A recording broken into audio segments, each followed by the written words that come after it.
Hello बच्चों, कैसे हैं आप सब। मैं उम्मीद करता हूं कि आप सब बहुत अच्छे होंगे और आपकी पढ़ाई भी बहुत ही अच्छे से और शानदार तरीके से चल रही होगी।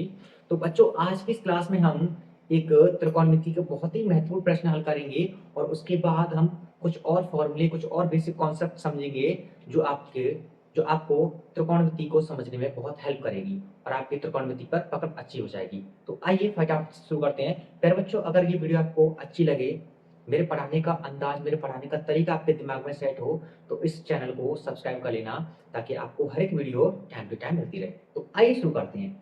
देखिए, सबसे पहले हम ये सवाल लेके आए हैं आपके लिए, क्योंकि ये सवाल पिछले वाले लेक्चर पर आधारित है जिसमें मैंने आपको कुछ त्रिकोणमितीय अनुपातों में संबंध बताए थे ना, उसी पर सवाल है। सिद्ध कीजिए कि 1 माइनस की tan स्क्वायर ए अपॉन cot स्क्वायर ए माइनस 1 बराबर tan स्क्वायर ए। हमें ये सिद्ध करना है, यानी इसे आपको ऐसे देखना है कि यहाँ हम क्या तोड़ फोड़ करें कि हमें ये मिल जाए। ठीक है, क्या तोड़ फोड़ करें कि हमें ये मिल जाए। तो आ जाओ, वो तोड़ फोड़ करना मैं सिखाऊंगा आपको एकदम बहुत ही शानदार तरीके से। आपको मजा आ जाएगा, आपका दिल खुश हो जाएगा। तो हम क्या करेंगे, बाई लेफ्ट हैंड साइड, जिसे आप हिंदी में बोलते हैं बायां पक्ष। तो हम इसे लिखेंगे 1 माइनस tan स्क्वायर ए अपॉन cot स्क्वायर ए माइनस 1। अब सोचने की जरूरत तो ये है सर कि हमें tan के पद में लाना है, तो ये cot तो बदलना होगा, cot बदलना होगा। और cot को कैसे बदलते हैं सर? cot बराबर होता है, यानी cot a बराबर होता है 1 अपॉन, बोलो बोलो, tan a। ये तो मैंने कल वाली क्लास में आपको बताया है ना। ठीक है, अब हमारा काम आसान हो गया। आइए देखिए, अब हम क्या करेंगे। तो अब हम इसे लिखेंगे 1 माइनस tan स्क्वायर ए अपॉन, अब जो खेल खेलेंगे हम इसके साथ खेलेंगे, इसके साथ खेल खेलेंगे, थोड़ा मजा आता है।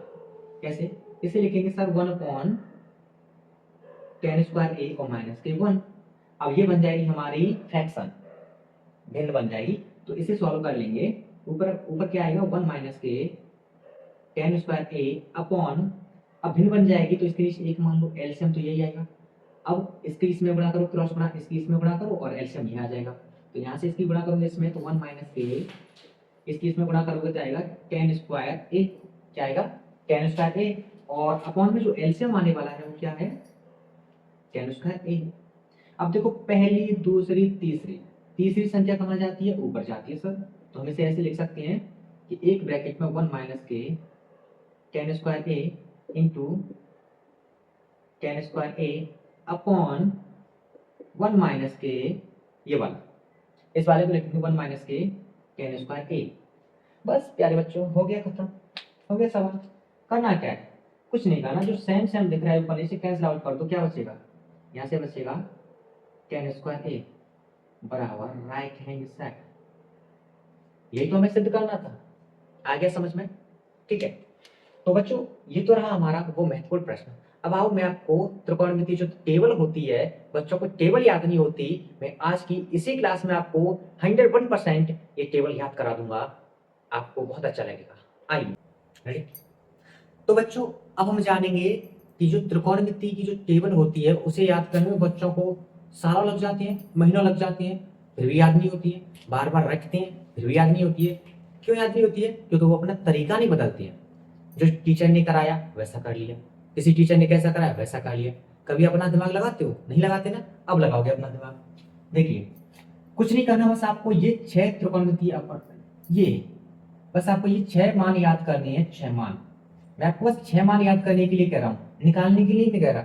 निकालना तो मुझे भी आता है, मैं आपको सिखा दूंगा। लेकिन फिर मुझ में और सामने वाले में क्या अंतर रहेगा? कुछ तो अंतर होना चाहिए ना, मेरे पढ़ाने में और सामने वाले के पढ़ाने में, तभी आपको मजा आएगा। बस आपको ये 6 के मान याद रखने हैं। क्या रखना है? साइन 0 का मान 0, साइन 30 का मान 1/2, साइन 45 का मान 1/√2, साइन 60 का मान √3/2, साइन 90 का मान 1। बस, अगर आपने ये 6 मान याद रख लिए तो कोई भी मान आपसे गलत नहीं होगा। अब हमें निकालना है किसका? कोसेक का। मैंने अभी बताया था आपको कि अगर आप कोसेक निकालना चाहते हो, कोसेक, तो कोसेक थीटा होता है सर 1/sin थीटा। यानी साइन की जो भी वैल्यू आएगी उसका उल्टा कर देंगे, हमें किसकी वैल्यू मिल जाएगी, कोसेक थीटा की मिल जाएगी। कैसे, ऐसे मिलेगी, देखो कोसेक जीरो का मान निकालना है, जीरो, यानी जीरो किसके नीचे जाएगा, एक के नीचे, जीरो किसके नीचे जाएगा, एक के नीचे, क्योंकि एक के नीचे साइन आ रहा है ना, साइन आ रहा है, तो कोसेक जीरो डिग्री का मान निकालना है, कोसेक जीरो डिग्री का, कोसेक जीरो डिग्री का मान निकालना है, तो यहाँ रखेंगे साइन जीरो डिग्री, और साइन जीरो डिग्री का मान कितना है, जीरो। अब जीरो से किसी भी संख्या में भाग लगाओ, भाग जाता ही नहीं है, अपरिभाषित होता है। क्या होता है, अपरिभाषित,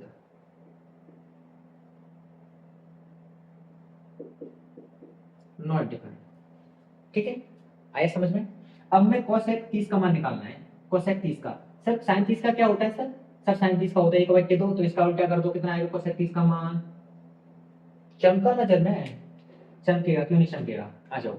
सर कोसेक 45 का, साइन 45 का कितना होता है, साइन 45 का होता है सर 1/√2, तो इसका उल्टा कर दो, तो √2। बहुत सारे टीचर कैसे सिखाते हैं पता है, वो सेक का घुमा के लाते हैं, टेबल कराएंगे, सेक वाली टेबल कराएंगे, फिर पीछे से लिख के लाएंगे। ऐसा नहीं करना आपको, इससे लिंक करके चलना है, ये वाली कंडीशन लगानी है। तभी तो मैंने इससे पहले वाले लेक्चर में आपको कंडीशन बताई थी कि नहीं बताई थी, याद करें कंडीशन, नहीं याद करोगे तो ऐसे ही फंसोगे। आ जाओ, कोसेक 60 का, सर कोसेक 60 का तो मैं नहीं पता, लेकिन साइन 60 का पता है, कितना होता है, √3/2। तो सर इसका उल्टा कर दो, यानी 2 को ऊपर 3 को नीचे, 2/√3। सर फिर कोसेक 90 का, कोसेक 90 का, सर साइन 90 का कितना होता है, साइन 90 का होता है 1। अब 1 के बच्चे में रखोगे, 1 का उल्टा 1 ही होगा। आ गया यार, चमका कुछ नजर में, नहीं चमका, चमकेगा, क्यों नहीं चमकेगा, पहली बार कर रहे हो ना ऐसे, इसलिए। अब आ जाओ, हमें कोसेक 0 का, अब देखो कहानी यहाँ से बदलेगी। कोसेक 0 का कुछ याद नहीं करना, बस पीछे से चले जाओ। कोसेक 0 का 1, और कोसेक 30 का ये वाला √3/2, और कोसेक 45 का ये वाला 1/√2, कोसेक 60 का ये वाला 1/2, ठीक है, और कोसेक 90 का ये वाला यानी 0। अब कहानी यहाँ से फिर शुरू होती है हल्की सी। अब हमें चाहिए सेक 0 का, किसका, सेक 0 का। सर सेक 0 क्या होता है, मैंने बताया ना सेक 0 क्या होता है, यानी सेक थीटा बराबर क्या होता है, 1/cos थीटा, यानी cos थीटा का जो भी मान होगा बस उसका उल्टा कर देंगे, सेक थीटा का मान मिल जाएगा। जैसे सेक 0 का मान, सर cos 0 का मान कितना होता है, 1, तो सेक 0 का उल्टा करेंगे, अब 1 का उल्टा 1 ही होता है, यानी सेक 0 का मान 1। सेक 30 का मान, सर जो cos 30 का मान होता है वही सेक 30 का मान उल्टा करके हो जाएगा, यानी 2/√3, 2/√3। अब देखो लिंक करो, मैंने कोसेक 60 का लिखाया है ना, कोसेक 60 का, जो कोसेक 60 का होता है वही सेक 30 का होता है। ऐसे लिंक करके पढ़ना है, याद नहीं करना, समझना है। अब सेक 45 का मान निकालना है, सर सेक 45 का मान वही होगा जो cos 45 का होगा, बस उसका हम उल्टा कर देंगे। क्या कर देंगे, कोसेक 45, cos 45 का मान कितना, 1/√2, तो इसका हो जाएगा √2, ऊपर करेंगे 1 का भाग लगाएंगे, लग जाएगा, ठीक है। सेक 60 का मान, सेक 60 का मान निकाल लेंगे किससे, कोसेक 60, cos 60 से, किससे, cos 60 से। cos 60 का मान कितना होता है, 1/2, तो इसका उल्टा कर दो, 2। सेक 90 का, सेक 90 का क्या होता है सर, इसका उल्टा करेंगे तो ये आएगा 1/0, यानी अपरिभाषित, अपरिभाषित क्या आएगा, अपरिभाषित, जिसे आप ऐसे दर्शाते हो, ऐसे दर्शाते हैं ना अपरिभाषित को, ऐसे दर्शाते हो आप, ठीक है सर, मजा आ गया सर। अब कहानी कुछ अलग शुरू होगी, कहानी होगी शुरू अब tan थीटा की। बस tan थीटा को समझ लो, cos थीटा आप अपने आप निकल जाएगा।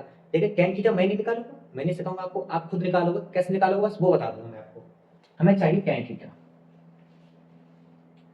तो tan थीटा बराबर होता है sin थीटा अपॉन, बोलो बोलो, cos थीटा, ठीक है। तो सर हमें tan 0 का मान चाहिए, किसका मान चाहिए, tan 0 का मान।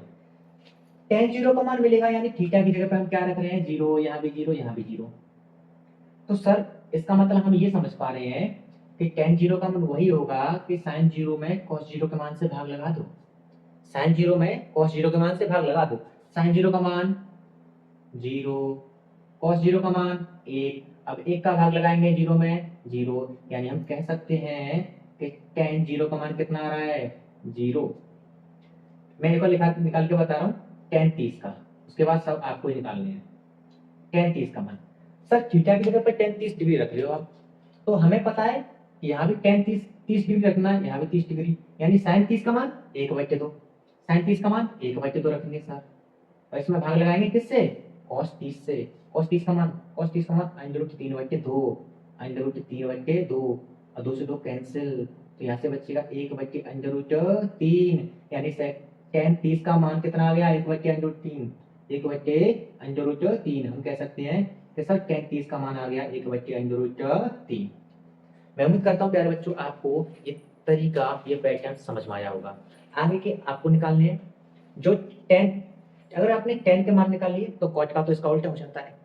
आ गया ना समझ में प्यारे बच्चों? ये वाला जो लेक्चर है ना, आपको पूरी यूट्यूब पर ऐसा कोई नहीं पढ़ाएगा। हाँ, मैं मानता हूँ कि मेरा चैनल छोटा है, अब सब्सक्राइबर भी बहुत कम है, लेकिन हौसले कम नहीं है प्यारे बच्चों। हौसले इतने बुलंद हैं कि आपको बहुत ऊंचाई तक ले जा सकता हूँ मैं। आपके नंबर, आपके हाई स्कूल के गणित में, आपके पेपर में इतने शानदार नंबर आ सकते हैं अगर आपने भरोसा किया तो चलते हैं, मिलेंगे अगली वीडियो में। बस अपनी पढ़ाई निरंतर करते रहना। अगर आपकी कोई डाउट है, आपका कोई क्वेरी है, तो आप मुझे पर्सनल मेरे व्हाट्सएप नंबर पर मैसेज कर सकते हैं, और कमेंट बॉक्स में आप अपनी क्वेरी डाल सकते हैं, मैं आपका जवाब दूंगा। Thank you.